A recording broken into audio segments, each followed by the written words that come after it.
Chroma is definitely the most complicated Warframe in the entire game, there is no doubt about that. Whether it is the way you acquire him by acquiring parts from other Warframes, or the way his abilities work because, well, he has 4 abilities and 3 of them can do 4 different things based on the energy color that you're using. So let's make some sense of this madness, shall we?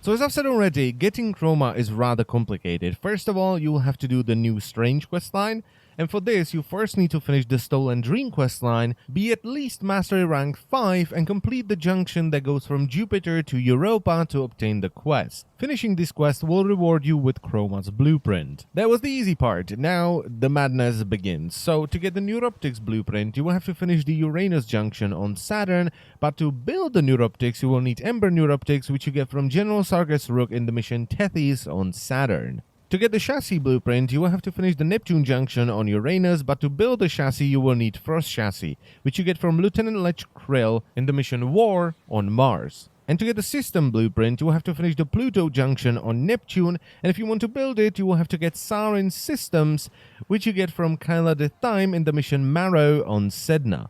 And that's still not everything, because in order to put all of these together and make Chroma out of them, you have to get Vault Neuroptics, which you get from a Tenno lab in a dojo. So what do we get out of this madness? Well, we get a pretty beefy Warframe that has 100 health and shields, which both go up to 300 at rank 30 and 350 armor, which is really good. He has 150 power, which goes up to 225 at rank 30 and an average sprint speed of 1. And finally, he has 3 polarities, 1 dash, 1 V and an additional V in the aura slot. As I've said already, 3 out of his 4 abilities can be augmented to do different things based on the energy color that you choose. Red energy color will focus on heat and health, blue will focus on electricity and shields, green is toxin and reload speed, and white is cold and armor. And before we take a more in-depth look at his abilities, I just want to say that all the augments for his abilities can be obtained by either reaching the rank of Genius under Cephalon Suda or the rank of Partner under the Parent Sequence and spending 25,000 standing. Chroma's first ability is called Spectral Scream, where Chroma unleashes a continuous stream of elemental energy in a cone that's 10 meters long and inflicts 200 damage with a 60% status chance. The type of damage Spectral Scream does is dictated by your energy color. Red will be heat, blue will be electricity, green will be toxin, and white will be cold. And the type of status proc is of course affected by the energy color and thus the damage the ability deals. So with red energy color and heat, it will cause a damage over time effect, setting the enemies on fire and dealing 50% of Spectral Scream's base damage with 7 ticks over 6 seconds, and the ignited enemies will run around in fear.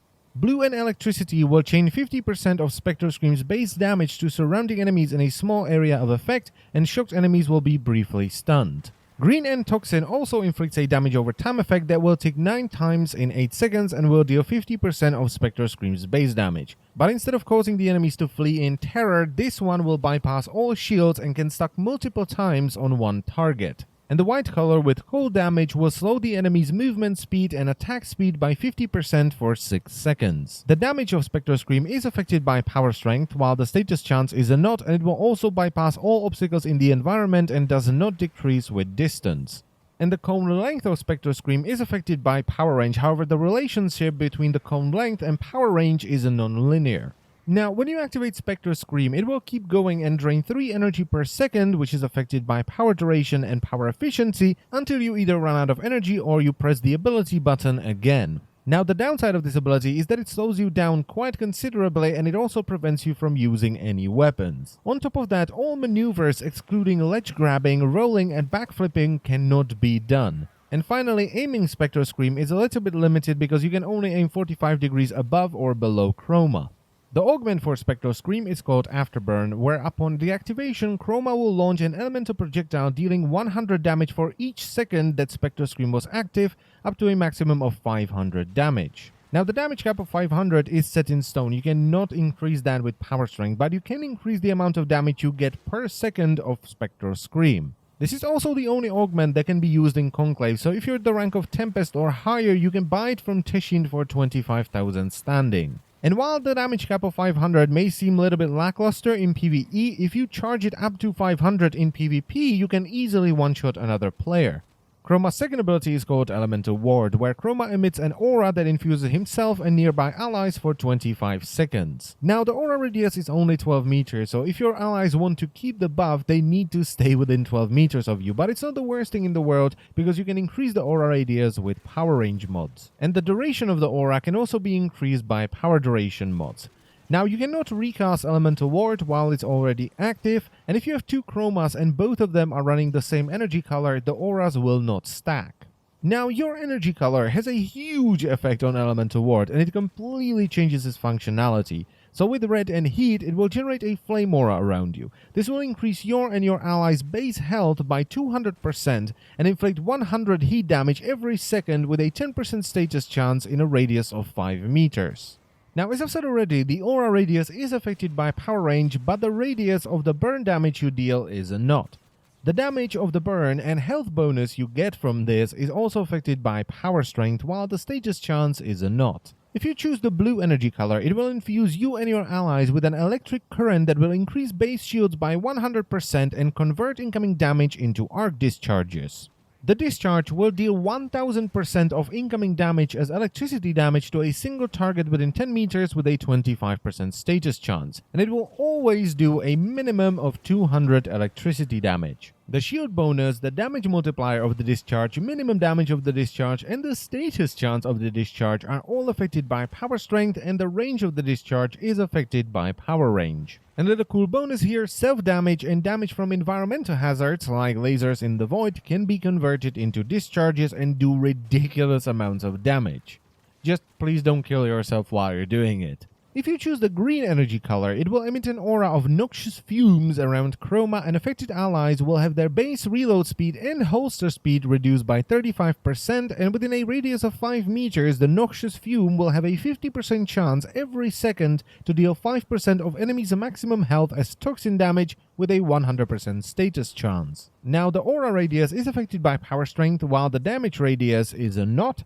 The reload speed and holster speed bonuses are affected by power duration, not power strength, and the only thing that's affected by power strength is the chance of dealing damage to an enemy, not the damage itself. And if you choose the white energy color, it will encase you and your allies in a frost layer of armor, increasing base armor by 150% and creating an ice shield that will reflect the bullets back to the attacker and multiply their damage by 300% and also give them a 25% chance to proc cold on the attacker. Now, the cold portion of this ability is only affected by power strength, which increases the armor bonus, damage multiplier, and the status chance of the reflected bullets. Now, this will not reflect melee attacks, and the incoming hit scan and non-hit scan projectiles will be physically redirected, so obstacles in the environment may block them. The augment for Elemental Ward is called Everlasting Ward, which makes it so that allies only have to be near you when you first cast the ability. They can leave freely and they will have the Elemental Ward on them for the remaining duration. Chroma's third ability is called Vex Armor, and this is the only ability that does not change based on your energy color. It will always do the same thing. So when you activate Vex Armor, Chroma will enter a state of primal range, and he will gain a buff called Scorn when his shields are damaged and a buff called Fury when his health is damaged. As your shields are damaged more and more, Scorn will increase your maximum armor by up to 350%, and as your health is damaged more and more, you will gain up to 175% bonus weapon damage. Now, Vex Armor only lasts for 25 seconds, but it is affected by power duration. You cannot recast Vex Armor while it's already active, and once it inevitably runs out, you will lose both the Scorn and Fury buff and have to stack them again. Now, power strength affects the maximum cap of both Scorn and Fury, and it also affects the conversion percentages for both of these buffs. So the more power strength you have, the faster you're gonna stack both buffs. Vex Armor synergizes really well with Cold Chroma because the bonus armor you get from Elemental Ward will be accounted for when you get the bonus armor from Vex Armor. So if you buff yourself with Vex Armor in the cold version of Elemental Ward, you're gonna have ridiculous amounts of armor. Now, if you want to play the standard tanky Chroma, which is a Cold Chroma, here's a little tip. Without any shield mods, you do not have enough shields to stack your armor completely from Vex Armor, but Vigor gives you just enough shields to stack your armor completely through Vex Armor. And one more thing, I don't know if this is a bug or not, but right now if you have overshields and you get hit, you do not get bonus armor.